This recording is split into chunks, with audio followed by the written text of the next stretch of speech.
Hey everyone, welcome to Watch It Painter. In this video we are going to be trying out actually painting an entire miniature using this new Army Painter speed paint range. Now guys, I've procrastinated. I'm trying to think of a miniature to paint that's going to showcase a bunch of colours as well as being quite popular on the channel. I can't think of one. Let me know in the comments below what miniature will get the biggest audience, because essentially views is where it's at. While I think of that, while you let me know below, I've decided to paint up a Zombicide Abomination. This is the actual Cannibal Shia LaBeouf, although it doesn't say Shia LaBeouf because copyright or something, I don't know.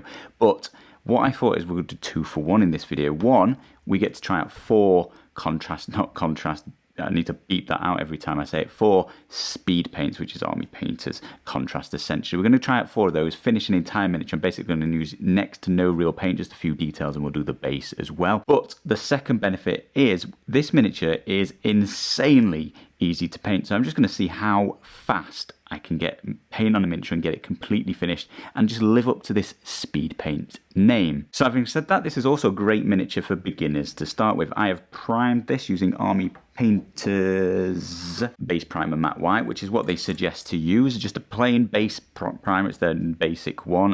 No fancy primers with this speed paint range. So I've slapped some of that on, and I've not done a particularly good job, so we'll bear that in mind on the finished product. But essentially, let's just see what we can get for pure speed.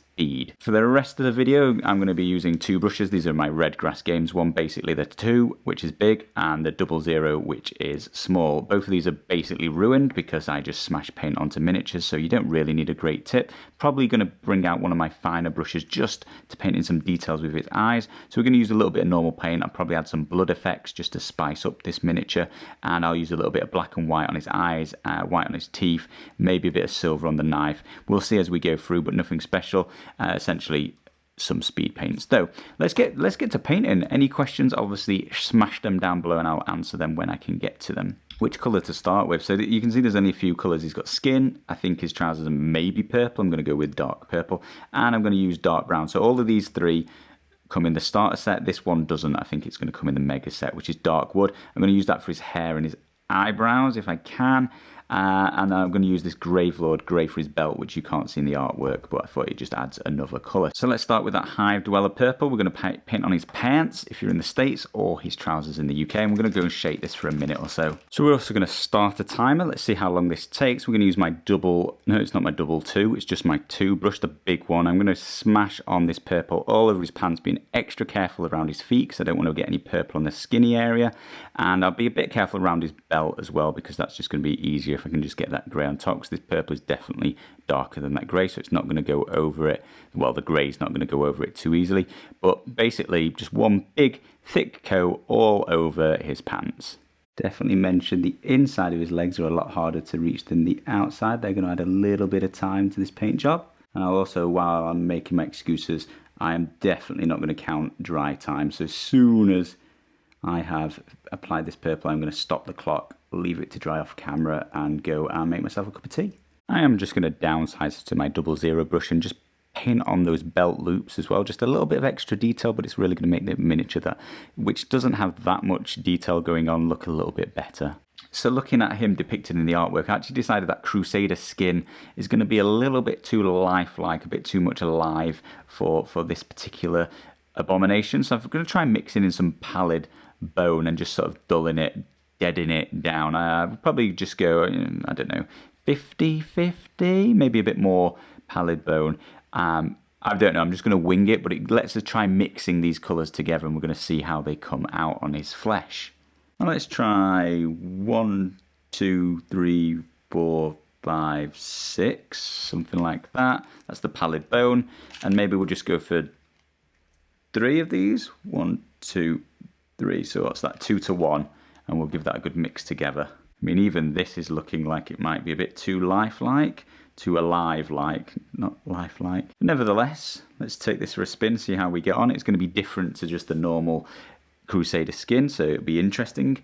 And let's start the clock again and just start applying this all over his fleshy bits. It's actually coming out really nice. It's looking a bit like the artwork. Highly contrasting though, isn't it? But that's the point. Pretty happy with how this is mixed together, if nothing else. Like, it's blended, well, not blended, it's merged well together, hasn't it? It's coming out as this new unique colour, and it's very, yeah, I'm now looking at it and being able to see the artwork behind. It's looking like the actual colour I wanted. Very impressive. Being a little bit careful along his hairline, although I'm not entirely sure that matters given how dark that wood colour is. Oh, missed his feet. Don't want to be accused of cheating with the time. Let's get those on the clock. Let's just bring out those other models for reference though. Look at that colour. It's very, very close to pallid bone, isn't it? But it's just got a little bit of skin colour in it as well. I'm really happy with how that's come out, looking very close to the actual artwork depiction. So there we go. Let's leave that to dry. Right, next up we'll use a little bit of that dark wood. As I mentioned, this doesn't come in the starter set, so you're going to have to pick this up additionally to that at least if you want to follow along with this. But I mean, you could just not even pick up the starter set, right, and buy these all individually, and you're going to have spent like £10 to learn if you like painting or not. So let's apply this dark wood just to his hair. I'm also going to try and paint on his eyebrows, but I think essentially probably should paint that on with real paint, but we'll give it a go. See if I can do a little bit of contrast on his eyebrows. Should definitely mention that I'm using my size 00 this time. Well, that hair was incredibly easy. That was a bit of a Shia surprise, wasn't it? That took no time or effort whatsoever. Should we try his eyebrows? I'm really nervous about this bit. Big, thick, hairy caterpillars, but it worked. So while I was waiting for that speed paint to dry, I just painted a little bit of details. I went and did a little bit of white for his eyeballs and then a little bit black on the pupil. I also did his teeth. His teeth are probably pointless because I'm going to add some blood later on once I finish painting this up. So I don't think you probably even need to waste the time. You can see his tongue in there. I didn't bother doing that again because I'm adding blood. But if you did want to paint that, something like toxic boils or that sort of muted pink colour is going to look quite nice there. Just before I move on to using that grey speed paint, I just wanted to paint up the blade of the knife that's stabbing him in the kidneys just with a little bit of claymore blade, a little bit of silver, just to make it look shiny and exciting. And with that silver dry, we are on to the last speed paint. This is the Grave Lord Grey. We're going to apply it to the blade, the handle of the blade, and his belt all the way around as well. And that's going to be it. This is amazing. That's it. Wow.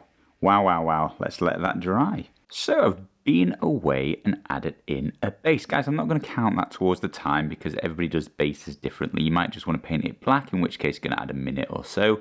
Or you might want to follow our Urban Litter Urban Base tutorial. And I think this took me about 10-15 minutes because I already had all the stuff ready. So it's just a matter of gluing it down and giving it a quick paint. So yeah, that ain't counting. But I've wanted to show you how he's looking before we go and add some blood. I am going to count the blood towards it because I think it's things like the little bits of detail that really make these contrast paints, these speed paints, pop out and look like decent paint jobs.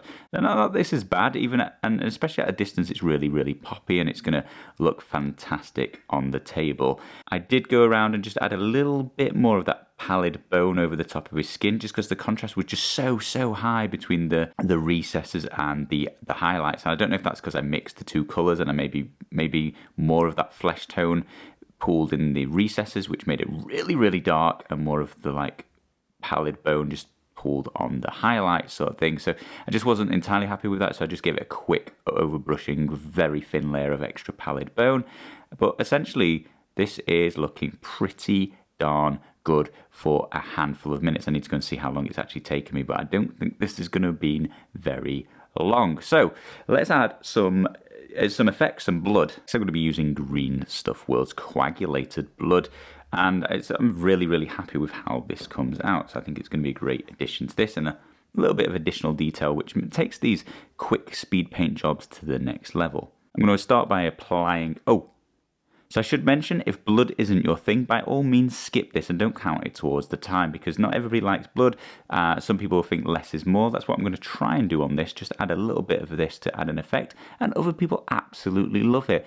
Blood's great in Zombicide in my opinion. You get to just cover any of your mistakes, anything like that, any of the problems with the molds, which they often actually do have little issues with these tiny sculpts in Zombicide, so you can cover that up with blood. It's just like very, very forgiving. The zombies as a whole are incredibly forgiving, and blood just takes it to that next level of forgiveness, and you just can cover your mistakes. But I'm essentially going to go around, try and find all of the sorts of gashes, cuts in his skin. He's got a few tears in his pants or his trousers, which I'm going to also apply that he's been cut through it as well and get some blood dripping down his legs. And then in the artwork, you can see it's all over his mouth. So that's the bit I'm going to be most generous with, especially because I want to, cover up those bright white teeth I've given him, as well as I didn't paint in his tongue. So it'd be nice to get some blood around that.